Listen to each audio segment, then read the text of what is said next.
요나 1장 주님께서 아미떼 아들 요나에게 말씀하셨다. 너는 어서 저 큰 성읍 니느웨로 가서 이 성읍에 그 성읍에 대하여 외쳐라. 그들이 죄악이 내 앞에까지 이르렀다. 그러나 요나는 주님의 낯을 피하여 스페인으로 도망가려고 길을 떠나 요파로 내려갔다. 마침 스페인으로 떠나는 배를 만나 배삭을 내고 사람들과 함께 그 배를 탔다. 주님의 낯을 피하여 스페인으로 갈 셈이었다. 주님께서 바다 위로 큰 바람을 보내시어 바다에 태풍이 일어나서 배가 거의 부서지게 되었다. 배 사람들은 두려움에 사로잡혀 저마다 저희 사람들에게 부르짖고 저희들이 담배를 가볍게 하려고 배 안에 실은 짐을 바다에 내던졌다. 요나는 벌써부터 배 밑창으로 내려가 누워서 깊이 잠들어 있었다. 마침 선장이 그에게 와서 그를 보고 소리를 쳤다. 당신은 무엇을 하고 있어? 잠을 자고 있다니 일어나서 당신의 신에게 부르짖으시오. 행여라도 그 신이 우리를 생각해 준다면 우리가 죽지 않을 수도 있지 않소.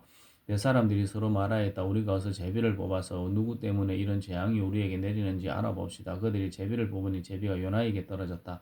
그들이 요나에게 물었다. 우리에게 말하시오. 누구 때문에 이런 재앙이 우리에게 내려서 당신은 무엇을 하는 사람이며 어디서 오는 길이요 어느 나라 사람이요 어떤 백성이요. 그가 그들에게 대답하였다. 나는 히브리 사람이요 하늘에 계신 주 하나님 바다와 육지를 지으신 그분을 섬기는 사람이요. 요나가 그들에게 자기가 주님의 낯을 피하여 달아나고 있다고 말하니 사람들이 그 사실을 알고 급에 질려서 그에게 소리쳤다. 어쩌자고 당신은 이런 일을 하여서 바다의 파도가 점점 더 거세게 일어나니 사람들이 또 그에게 물었다. 우리가 당신은 어떻게 해야 우리의 앞에 저 바다가 잔잔해지겠소? 그가 그들에게 말하였다. 나를 들어서 바다에 던지시오. 그러면 당신들도 앞에 저 바다가 잔잔해질 것이요. 바로 그 나 때문에 이 태풍이 당신들에게 닥쳤다는 것을 나도 알고 있어. 그 사람들은 육지로 되돌아가려고 노를 지었지만 바다의 파도가 점점 더 거세게 일어났으므로 헛일이었다. 그들은 주님을 부르며 외아뢰었다. 주님 빕니다. 우리가 이 사람을 죽인다고 해서 우리를 죽이지 말아 주십시오. 주님께서는 뜻하시는 대로 하시는 분이시니 우리에게 살인죄를 지우지 말아 주십시오. 그들은 연하를 들어서 바다에 던졌다. 폭풍이 일던 바다가 잔잔해졌다. 사람들은 주님을 매우 두려워하게 되었으며 주님께 희생제물을 바치고서 주님을 섬기기로 약속하였다. 주님께서는 큰 물고기 한 마리를 발현하여 두셨다가 연하를 삼키게 하셨다. 연하는 사흘 밤낮을 그 물고기 배 속에서 지냈다. 요나 2장 요나가 물고기 뱃속에서 주 하나님께 기도드리며 아뢰었다. 내가 고통스러울 때 주님께 불러 아뢰었더니 주님께서 내게 응답하셨습니다. 내가 서울 한가운데서 살려달라고 외쳤더니 주님께서 나의 호소를 들어주셨습니다. 주님께서 나를 바다 한가운데 깊은 속으로 던지셨으므로 큰 물결이 나를 에워싸고 주님의 파도와 큰 물결이 내 위에 넘쳤습니다. 내가 주님께 아뢰기를 주님의 눈앞에서 쫓겨났어도 내가 반드시 주님 계신 성전을 다시 바라보겠습니다 하였습니다. 물이 나를 두르기를 영혼까지 하였으며 기품이 나를 에워쌌고 바다풀이 내 머리를 휘감았습니다. 나는 땅속 내 뿌리까지 내려갔습니다. 땅이 빗장을 질러 나를 영영 가두어 놓으려 했습니다만 주나의 하나님 주님께서 그 구덩이 속에서 내 생명을 건져 주셨습니다. 내 목숨이 한 힘없이 꺼져갈 때에 내가 주님을 기억하였더니 나의 기도가 주님께 이르렀으며 주님 계신 성전에까지 이르렀습니다. 헛된 우상을 섬기는 자들은 주님께서 베풀어 주신 은혜를 저버립니다. 그러나 나는 감사의 노래를 부르며 주님께 희생 제물을 바치겠습니다. 서원은 한 것은 무엇이든지 지키겠습니다. 구원은 오직 주님에게서만 옵니다. 주님께서 그 물고기에게 명하시니 물고기가 요나를 무태다가 뱉어냈다.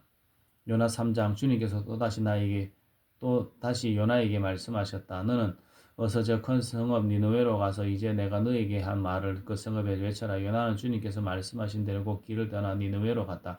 니느웨는 둘러보는 데만 사흘 길이나 되는 아주 큰 성읍이다. 요나는 그 성읍으로 들어가서 하루 길을 걸으며 큰 소리로 외쳤다. 40일만 지나면 니느웨가 무너진다. 그러자 니느웨 백성들은 하나님의 말씀을 믿고 금식을 선포하고 그들 가운데 가장 높은 사람으로부터 가장 낮은 사람에 이르기까지 모두 굵은 베옷을 입었다. 그 소문이 니느웨 왕에게 전해지니 그도 임금의 의자에서 일어나 걸치고 있던 임금의 옷을 벗고 굵은 베옷을 입고 잿더미에 앉았다.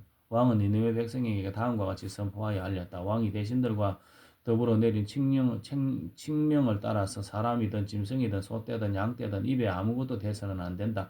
무엇을 먹어도 안 된다. 물을 마셔도 안 된다. 사람이든 짐승이든 모든 굵은 배옷만을 걸치고 하나님께 힘껏 부르짖어라. 저마다 자기가 가던 나쁜 길에서 돌이키고 힘이 있다고 휘두르던 폭력을 거쳐라.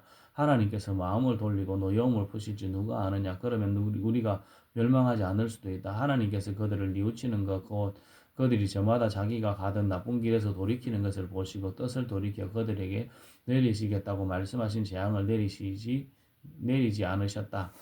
요나 4장. 요나는 이 일이 매우 못마땅하여 화가 났다. 그때 그는 주님께 기도하며 아뢰었다. 주님, 내가 고국에 있을 때 이렇게 될 것이라고 이미 말씀드리지 않으셨습니까? 내가 서둘러서 페인으로 달아났던 것도 바로 이것 때문입니다. 하나님은 은혜로우시며 자비로우시며 좀처럼 노하지 않으시며 사랑이 한없는 분이셔서 내리시려는 재앙마저 거두실 것임을 내가 알고 있었기 때문입니다. 주님, 이제는 제발 내 목숨을 나에게서 거두어 주십시오. 이렇게 사느니 차라리 죽는 것이 낫겠습니다. 주님께서는 내가 화를 내는 것이 옳으냐 하고 책망하셨다. 요나는 그 성읍에서 빠져나와 그 성읍 동쪽에서 가서 머물렀다. 그는 거기에다 초막을 지고 그 그늘 아래에 앉았다. 그 성읍이 어찌 되는가를 볼 셈이었다. 주 하나님이 박능코를 마련하셨다. 주님께서는 그것이 자라올라 요나의 머리 위에 그늘이 지게 하여 그를 편안하게 해주었다. 박능쿨 때문에 요나는 기분이 무척 좋았다. 그러나 다음날 동이 틀 무렵 하나님이 벌레를 한 마리 마련하셨는데 그것이 박능쿨을 쏠아버렸다.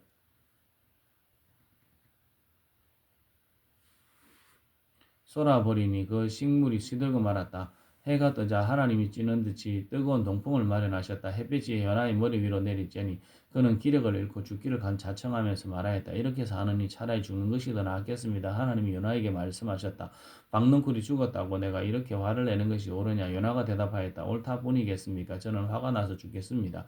주님께서 말씀하셨다. 내가 수고하지도 않았고 내가 키운 것도 아니고 아니면 그저 하룻밤 사이에 자라났다가 하룻밤 사이에 죽어버린 이 식물을 내가 그처럼 아까워하는데 하물며 좌우를 가릴 줄 모르는 사람들이 12만 명도 더 되고 짐승들도 수없이 많은 이 큰 성읍 니느웨를 어찌 내가 아끼지 않겠느냐. 아멘.